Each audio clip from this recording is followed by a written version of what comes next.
ఇక్కడే కాదు, లా ప్రొఫెసర్స్ అయినా, మా లెక్చరర్స్ అయినా, ఎవరైనా మాకు గెస్ట్ లెక్చర్స్ వచ్చిన వాళ్ళు, పెద్ద పెద్ద జడ్జెస్ అయినా కానీ అలాంటి పర్స్పెక్టివ్ నేను నా దగ్గర తప్ప ఇంకెక్కడ చూడలేదు.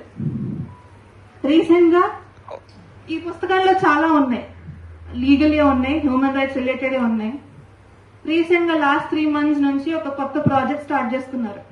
అది ఎవరికి తెలియదు అనుకుంటే ఇక్కడ అదేంటంటే, కాన్స్టిట్యూషన్ పైన జనాలకి, మామూలు మనుషులకి అవగాహన ఉన్నా లేకపోయినా కానీ లీగల్ ఫెటర్నిటీ కూడా అంత అవగాహన లేదు, ఏదో ఉన్నది నడిచిపోతుంది అన్నట్టు.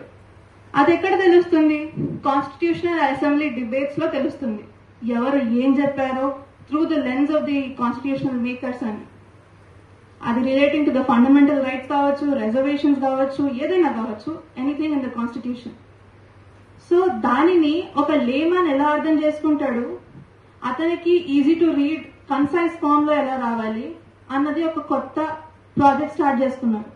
ఒకటి బిఆర్ అంబేద్కర్ ఒక్కడే కాదు, రాజేంద్ర ప్రసాదే కాదు, బిఎన్ రావే కాదు ఉన్నది చేసింది. There were many other people whose efforts were left unsaid, and that has to come to the light.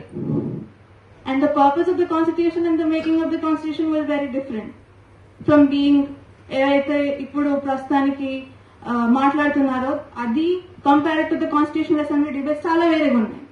అది తీసుకురావాలి, ఎందుకంటే ఉన్న మిస్కన్సెప్షన్స్ అలా దూరం అవుతాయి. దాన్ని చాలా దాని గురించి అది ఎక్కడ ఇస్తాయంటే, లోక్సభ సెక్రటేరియట్ ఒక పబ్లికేషన్ తీసింది, కాన్స్టిట్యూషనల్ అసెంబ్లీ డిబేట్స్ మొత్తం 165 sessions in the 2 years of 11 months 18 days span లో 165 సెషన్స్ జరిగినాయి. ఆ 165 సెషన్స్ ని minute by minute Lok Sabha secretariat ఒక పబ్లికేషన్ 6 volumes తీసుకొచ్చింది. ఆ వాల్యూమ్స్ లో చదివితే అది యాక్చువల్ లేమన్ కి బయటకు వస్తాయి. అది ఆ ప్రాజెక్ట్ స్టార్ట్ చేద్దామని అనుకున్నారు. ఒక 2 volumes నాకు తెలిసి ఫండమెంటల్ రైట్స్ పైన తీశారు, నాకు బయట నుంచి తెలిసింది ఉమెన్స్ రైట్స్ మీద కూడా తీశారు. కొంచెం స్టార్ట్ అయింది కానీ పూర్తి అవ్వలేకపోయింది. ఎందుకు, మనం ఉన్నాం కదా, will try to level up with నాన్న and try to bring it out.